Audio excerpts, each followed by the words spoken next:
नमस्कार सर। नमस्कार sir. Sir क्या नाम है आपका? मैं देवेंद्र उमरे सर। देवेंद्र जी, आप कहाँ से हैं? मैं ग्राम घोटवानी धमधा ब्लॉक जिला दुर्ग छत्तीसगढ़ से हूँ सर। देवेंद्र जी, संत रामपाल जी महाराज से नाम दीक्षा आपने कब ली? मैं 13/4/2013 को नाम लिया हूँ सर। देवेंद्र जी, क्या काम करते हैं आप? मैं जनरल प्रैक्टिशनर हूँ सर, गांव में डॉक्टरी करता हूँ सर। देवेंद्र जी, आप क्या भक्ति साधनाएं करते थे? जी मेरे पूरे परिवार में शंकर भगवान की आराधना करते हैं। मैं भी उनके साथ ही करता था। मेरे बड़े पिताजी वहाँ सी कोकड़ी एक मंदिर है सी कोकड़ी के नाम से, वहाँ ज़मीन से निकला हुआ शिव है करके सब पूजा करते थे। मैं भी उनके साथ सुबह जाता था सर। मेरे गांव से 4-5 किलोमीटर पड़ता है सी कोकड़ी। कितना भी बारिश हो, बरसात हो, बाढ़ हो, आंधी हो, सुबह हम लोग 4 बजे शिव कोकड़ी पहुंच जाते थे सर। और उस भगवान शिव का पूजा करते थे और उसी के आराधना में हम लोग सब परिवार लगे रहते थे।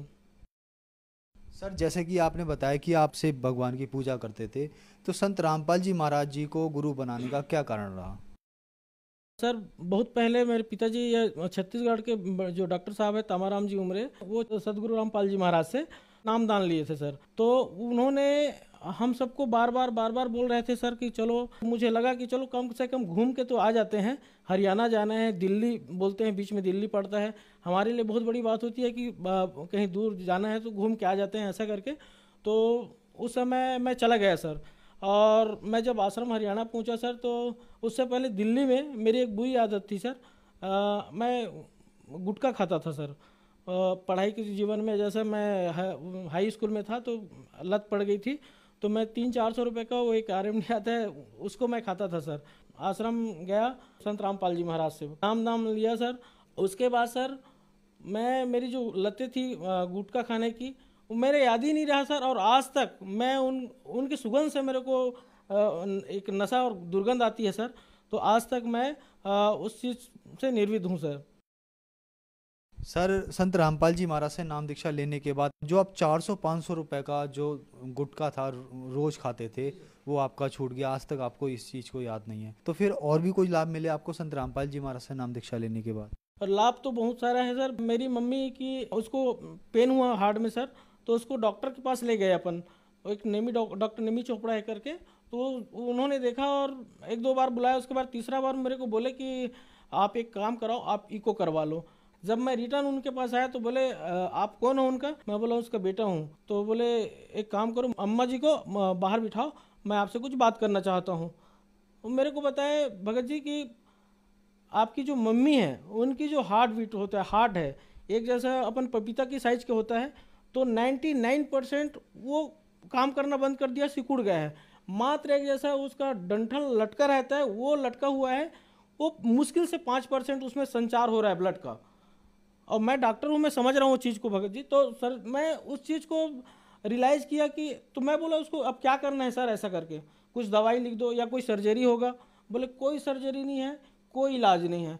आप उनके बेटे हो, आप एक काम करो, इतने दिन तक सेवा किए हो, आप इनको 10-15 दिन 20 दिन जितने दिन भी इन लोगों का एक चलता है श्वास, आप इसका सेवा करो।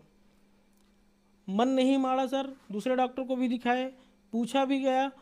वो साफ बोल दिया कि जो डॉक्टर साहब बताएं वही है, क्लियर है, इनका कोई इलाज नहीं है, ना कोई दवाई नहीं है, आप घर में सेवा करो माता जी का। हम लोग 3 भाई हैं सर। एक वकील है मेरे से छोटा वाला, और मेरे से बड़ा वाला और सर्विस में रिलायंस कंपनी है सर, रिलायंस के उसमें वो ब्रांच मैनेजर है उड़ीसा और छत्तीसगढ़ का। तो उनको बताया, फिर बोले कि अब इलाज तो कोई है ही नहीं तो क्या करें। तो हम लोग पूरा रोना गाना सब शुरू हो गया सर। एकदम आउट ऑफ कंट्रोल हो गया कि अब मम्मी का सेवा करनी नहीं रहेगी। तो उसके बाद मेरे बड़े पिताजी है ना, वो बोले क्या बात है, कैसे अपसेट रहते हो? मैं बोला ऐसे ऐसा बात है, और डॉक्टर साहब ने ये बोला है 15 दिन से 20 दिन तक उनकी लाइफ है, उसके बाद वो तो बोले अरे कैसे मूर्ख आदमी हो, जाओ। और उस समय कोरोना चल रहा था सर। तो बोले मम्मी को वो जगत थी सर। तो बोले उनको आप संत रामपाल जी महाराज से आप नामदान लिवा, ऑनलाइन उस समय चल रहा था सर। तो एक भगत और था, वो बोले कि भगत जी मैं जाता हूँ। घर में आया और मोबाइल से कनेक्ट करके संत गुरु रामपाल जी महाराज से वो डायरेक्ट नाम दीक्षा माँ को मनाया कि ऐसा ऐसा बात है माँ, जो भी जिंदगी बची है जैसे भी बची है एकदम स्वस्थ हो जाओगे, अच्छे हो जाओगे, आप उनका नाम ले लो और अपना स्वास्थ्य ठीक करो, ऐसा करके तैयार हो गई। उनको पता नहीं था सर कि ये चीज़ें हो रही है उनके साथ। जब नाम लिया सर, संत रामपाल जी महाराज से नाम लिया, ऑनलाइन उनसे दीक्षा प्राप्त करी और उसके बाद आज जाप कर रही, आज तीसरा साल है सर। और उसी डॉक्टर नेमी चोपड़ा के पास जाती है, वो दवाई लिखती है और सन रह जाता, कुछ नहीं बोल पाता कि मैं 15 दिन बोला था, आज ये तीसरा साल है वो मेरे पास आ रही है, दवाई उनका चल ही रहा है सर। लेकिन वो खुद बोलता है मैं क्या दे रहा हूँ मेरे को समझ नहीं है, और माता जी आप अच्छी हो। और उसके बाद हमने इको कराया, कुछ नहीं, आज मालिक का नाम ले रहा है सर, ले रही है मम्मी, और स्वस्थ है, मस्त है सर। उसके बाद सर मेरे बेटा है एक 12 साल का, वो गणेश पक्ष में, अब छोटा बच्चा है, चला जाता है, नाम वो भी ले लिया है लेकिन बच्चा है, तो वो गणेश पक्ष के दिन चला गया सर। पीछे में वो गाड़ी रहता है, गणेश रखे रहते हैं, उसके पीछे में बैठ गया, तो ऐसा दरवाज़ा बनाया रहता है सर, वो दरवाज़ा जैसे गाड़ी ऐसे किया पूरा उसके यहाँ पे गिर गया सर। नीचे जैसे गिरा, यहाँ पे लड़का बेहोश हो गया, ना बोल पा रहा था, ना श्वास ले पा रहा था, ना कुछ नहीं। घर लाए उनको उठा के, बेहोश था सर, तो उसको जब लाया ना तो बताया गया कि ऐसा ऐसा घटना हो गया। मैं उस दिन जिला स्तरीय दुर्ग में बैठक था सर, तो वहाँ आया था, मेरे को फ़ोन करके बताया कि ऐसे ऐसे घटना घटा है और बोल नहीं रहा है। मैं तुरंत वहाँ से सीधा आश्रम गया सर, रिसाली आश्रम में, और मालिक से अरदास लगाया गुरुदेव से कि प्रभु आप ही हो, आप जो करना चाहते हो जो करो प्रभु, आप उनको स्वस्थ कर दो मेरे बेटे को करके। तुरंत वहाँ से प्रणाम करके निकला सर, और फ़ोन आया कि नहीं बच्चा बोल रहा है, हंस रहा है, अच्छा है। सदगुरु रामपाल जी महाराज की जय, ऐसी कृपा किया प्रभु ने। और मेरी पत्नी की बहुत ज़्यादा सिर में दर्द होता था सर, उसको वो बाम, लाल बाम निकाल के जैसे आँखों में डालती थी, लेकिन वो शादी से पहले कि उसको वो पेन होता था हमेशा, कहीं जाती थी तो चक्कर आती थी, बस में सफ़र करने से या कुछ भी। तो ये चीज़ जब हुआ तो उनको भी मैं नाम लिवाया सर। मेरे बच्चे को ही माता टाइप का जो होता है वो आ गया, बुखार आ गया, खांसी आ गया, डॉक्टर के पास 6 बार ले गए सर, जो सर्जन है उनके पास 6 बार, खांसी रुक ही नहीं रहा था। तो फिर मेरे को मेरे बड़े पिताजी बोले आप एक काम करो, उनको नामदान केंद्र ले जाओ सुरेगांव, और वहाँ नामदान केंद्र में नाम ले आओ जगत गुरु संत रामपाल जी महाराज से करके। तो मेरे यहाँ मैडम और मेरे बच्चे, हम लोग दोनों गए, तीनों गए, और वहाँ से नामदान, वो इतना फीवर था सर, पूरा दाना दाना उनके शरीर में आ गया था।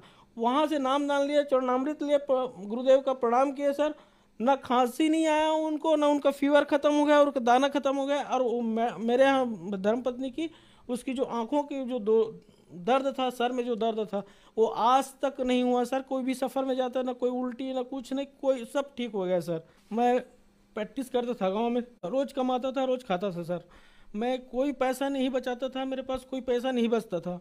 मेरा बड़ा भाई मेरे को बाइक लेके दिया था, दुर्ग में रहते हैं दोनों भाई, और जीवन चल रहा था सर। लेकिन ऐसा नहीं था कि मेरे को जैसा मेरे को 5,000 रुपये की आवश्यकता पड़ेगी तो मेरे पास सडनली मैं वो पैसा ले आऊँ।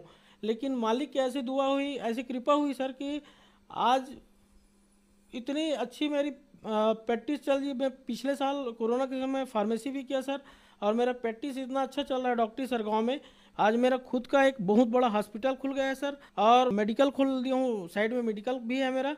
और मालिक की दया से इसी साल अभी दिवाली में सर मैं एक कार भी लिया हूँ सर। ये सब उन्हीं की कृपा है सर, मेरे कोई औकात नहीं है, वो परमपिता परमेश्वर, कबीर परमेश्वर की ही कृपा है, जिन्होंने आज मुझे इस मुकाम में पहुँचाया सर। सर आप डॉक्टर हैं तो यहाँ पे ये सवाल तो बनता ही नहीं है कि आपने संत रामपाल जी महाराज को अंधश्रद्धा के तहत गुरु बनाया होगा या आप पढ़े लिखे नहीं हैं। जैसे कि आपने बताया कि आपकी माताजी को हार्ट ब्लॉकेज था, को डॉक्टर ने मना कर दिया था, और भी परेशानी आपके साथ हुई। आप डॉक्टर होने के नाते आपने भी अपने परिवार का हद से ज़्यादा इलाज करा होगा। तो सर ऐसा कैसे संभव हो रहा है कि जो लोग सभी जगह मना कर देते हैं, ऑल इंडिया मेडिकल भी उनको फेल कर देता है, सभी डॉक्टर मना कर देते हैं कि अब इनका इलाज संभव नहीं है, लेकिन संत रामपाल जी महाराज के दिए मंत्रों से, भक्ति से, शक्ति से वो बंदा ठीक हो जाता है। आपके साथ भी ये चमत्कार हुआ है, आप खुद एक डॉक्टर हैं, तो इस चीज़ को हमारे दर्शकों को आप किस तरीके से समझाना चाहेंगे? मैं सभी लोगों से यही बोलूँगा, आज मालिक चारों युग में आए हैं, आज भी कबीर परमेश्वर के रोल में हमारे जगत गुरु संत रामपाल जी आए हैं, साक्षात परमेश्वर हैं। इनके आशीर्वाद से, इनके मंत्रों के जो जाप है, जो शास्त्र विधि से जो ये बताते हैं, पूरा खोल के एक एक शब्द को दिखाते हैं, लोगों को बताते हैं, ये कोई साधारण नहीं है। ये जगत, ये परमेश्वर है, कबीर साहब है, ये साक्षात कबीर के रूप में लीला कर रहे हैं। अपना मोक्ष चाहते हैं आप सब इस लोक से, अगर अपना मोक्ष पाना चाहते हैं तो बिल्कुल इनके शरण में, संत रामपाल जी महाराज के चरण में आइए और अपना मोक्ष कराइए। सर, जैसे कि आपने बताया कि संत रामपाल जी महाराज के मंत्रों में शक्ति है, आप एक डॉक्टर हैं, तो क्यों ना संत रामपाल जी महाराज को ही, जो लोग बीमार हैं उनको नाम दिला दिया जाए, संत रामपाल जी महाराज उन्हें ठीक कर देंगे, क्या कहना चाहेंगे? उनके मंत्रों में शक्ति है सर, और साक्षात परमेश्वर है सर। उनके सानिध्य में जो भी आएगा, उनके चरणों में जो भी आएगा वो स्वस्थ हो जाएंगे, उसमें कोई दो मत की बात नहीं। वो साक्षात परमेश्वर है सर। सर, संत रामपाल जी महाराज से नाम दीक्षा कैसे ली जा सकती है? सर, टीवी चैनलों में उनका प्रवचन चल रहा है सर, और पीली पट्टी में उसका नंबर है, और आसपास के ग्रामीण अंचलों में भी अब उनका आश्रम खुल गया है, तो वहाँ से कांटेक्ट करके नाम दीक्षा ले सकते हैं जगतगुरु संत रामपाल जी महाराज से। सर, जैसे कि आपने बताया कि आपकी माताजी को हार्ट ब्लॉकेज था, डॉक्टरों ने सभी जगह मना कर दिया था कि आप इनको घर ले जाइए, इनका हार्ट काम ही नहीं कर रहा है। आपने अपनी माताजी को ऑनलाइन संत रामपाल जी महाराज से नाम दीक्षा दिलाई। ऑनलाइन मतलब इंटरनेट के द्वारा, मोबाइल के द्वारा। तो सर, ये बहुत बड़ी विचित्र बात है कि लोगों को डॉक्टर्स मना कर देते हैं और संत रामपाल जी महाराज उसको ऑनलाइन नाम दे के ठीक कर देते हैं, जो हजारों किलोमीटर दूर बैठे हैं। सर, ये कैसा संभव हो रहा है? मालिक के सामने क्या असंभव है सर? वो साक्षात परमेश्वर है, उसमें कोई असंभव वाली बात नहीं है। डॉक्टर फेल इसलिए है सर क्योंकि डॉक्टरी बस करते हैं, उनके पास दवा की है, और मालिक तो साक्षात परमेश्वर ऐसे हाथ बस हिला देगा तो उसकी जीवन कृतार्थ होगा। कैंसर जैसे महाबीमारी भी कुछ नहीं है उनके सामने सर। वो डॉक्टर बोल दिया 15 दिन से 16वां दिन नहीं जिएगा। वो हार्ट स्पेशलिस्ट था सर, एक नहीं दो डॉक्टर से हम दिखाए, वो साफ अक्षर में बोल दिया कि कुछ नहीं हो सकता, ना दवाई है ना सर्जरी है, कुछ नहीं हो सकता। तब कहीं जाके हमारी माता जी को जब संत रामपाल जी महाराज की शरण में लिए, उससे दीक्षा लिवाए, तब जाके माता जी स्वस्थ है। मैंने दवा से बड़ा दुआ है, मालिक का आशीर्वाद है सर। डॉक्टर देवेंद्र जी, हमारे चैनल पर अपना समय देने के लिए आपका बहुत बहुत धन्यवाद। धन्यवाद सर।